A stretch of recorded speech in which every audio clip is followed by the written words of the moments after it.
Welcome back to the channel, and today we're talking WWE. No 2K on it, nope, none of that, just WWE. I mean, we're just recovering from WrestleMania, the Raw after Mania, and I have to talk about something because it has piqued my interest very much. Something that happened on Monday Night Raw, and I know people are saying, well, WrestleMania was pretty damn good this year, but Raw didn't quite live up to expectation. I do agree with that to a degree, but something happened that I thought was very cool. Many people are criticizing it already. Some of the comments on it have been hilarious. I'll read them out to you. But I do think this could be awesome if WWE do it right. And we know they don't always do that.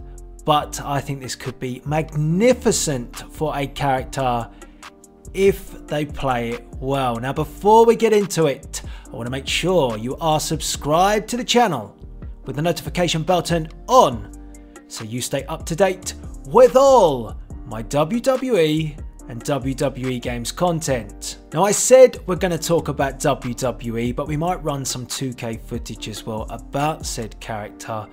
But on Raw, we had a video that was a mysterious creature emerges in WWE. Now, we know by the laugh that it is Bray Wyatt.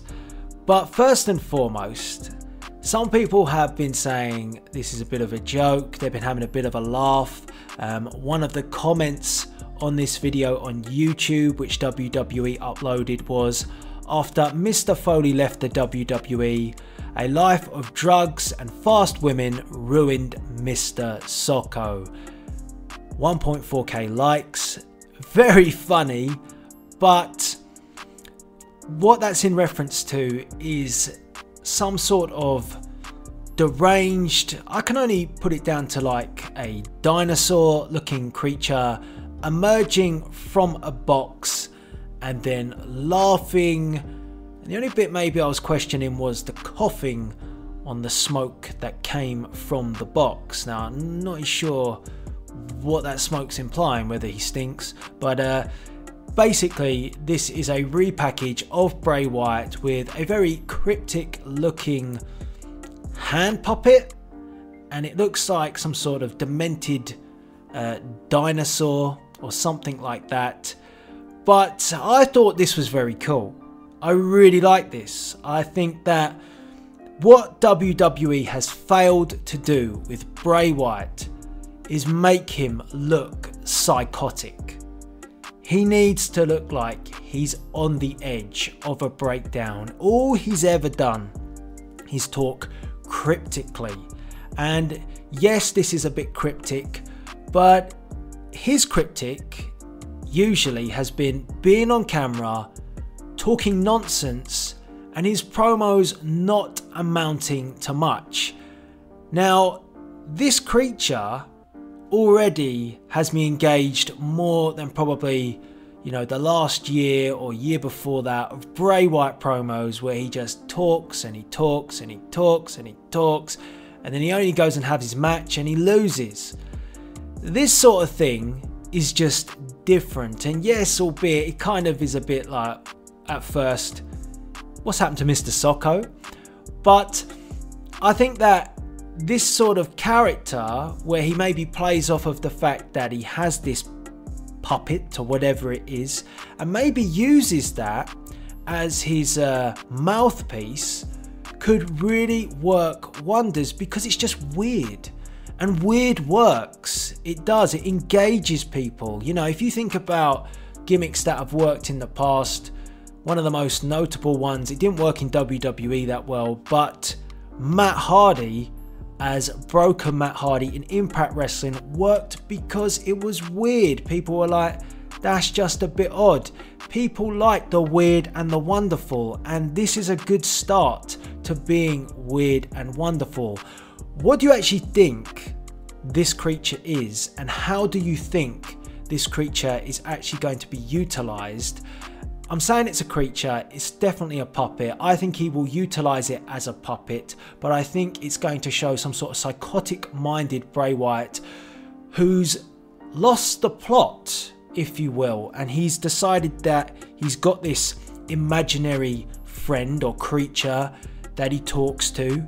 And I would do it that way, that almost maybe the puppet is controlling him and it's in his head. He's developed this sort of psychosis that, you know, this creature is telling him what to do and telling him what moves he needs to make next. Maybe that he's not even in control of his own mind, because Bray Wyatt, forever how much he wants to talk up that he is like a leader, so like of the Wyatt family, ultimately he's a disciple.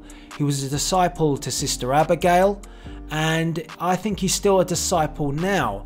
And that's fine, because they can play into the fact that really he does have a frail mind, but he believes he's a leader and he can be carrying out, you know, the psychoticness because, you know, this puppet is telling him to, which ultimately is a brain creation of Bray Wyatt doing what he wants, but in a very bizarre way. So I totally dig this start. I'm very excited about this. I just want to read a few more of the comments because they do make me laugh. I'm just going through. I'm going to read some of them out, and as things sort of come up, we'll say if they're any good or not. I'm kind of doing this on the fly. I just wanted to talk about this and share it with you because it's the first time for a long time that they've done something with Bray Wyatt where I think actually you could do really well with this if you're careful. You've got to be careful with it. It's a fine line from being psychotic and crazy to cringeworthy. So just, you know, be careful. So we obviously read the first comment. People enjoyed that one. He's repackaged, so that's why this is a great comment. He's repackaged, so that's why it comes out of a box. I like that one too. 547 likes, well played. What other ones we got? Remember what Jim Cornette said, anything that comes out of a box gets over. I don't remember him saying that, but very good, very good. It's the gobbledygooker's son. Another second generation superstar making their debut. I like that one. I like that one. So you can see people are having a bit of fun with it, but it has engaged a lot of interest into where Bray Wyatt is going next. And it's got 345,000 views already. So you can see it's got the interest of the WWE universe. The only thing I didn't really like about this was the coughing, and I didn't know what that implied, because he's kind of like laughing and the creature, but then the coughing makes you think, I don't know, is it suffocating? I don't know. Is it meant to represent some sort of filth that this creature is living in that box? You know, what else is in that box that it's come from? So I don't know, but it's got lots of hidden meaning behind it, and it allows you to develop your own assumptions in your head. And I think that's where WWE need to stay. They need to stay on the edge of this so people can build up in their mind. And it will come down to when they decide to bring Bray Wyatt you know, out at a WWE event, that really that becomes the cutting edge. You know, will people go for it or won't they? Because all of these promos could look very good, and then the final delivery of it could be poor. I would have Wyatt appear in the ring, whoever he's deciding to target, and he'd just be very weird. He's talking to the puppet. He's got the puppet with him. But this is going to be weeks after tormenting somebody with this puppet. So, you know, kind of maybe a boogeyman-esque, you know, that he kind of stalks his victims. The puppet is a part of the key. It reminds me a lot of Jigsaw's puppet. So I'm sure they've gained some inspiration from that. But this could be utilised fantastically, and I like the weird and the wonderful. I like WWE going out there, but it is the delivery that is key to this being a success. So I wanted to talk about this. I just felt it was a topic that interested me. I've been a fan of Bray Wyatt for a long time, but I became so disengaged with the same old, same old. It's let me down time and time again. Whenever they repackage Bray, he ends up going back to being that same old version, and it just isn't good enough. This guy could be a big star, but you've only got a few more opportunities left, and if you mess it up this time, I feel like people will just say they've had enough of Bray Wyatt. People were bored of him, Now WWE have gone with something different, something fresh.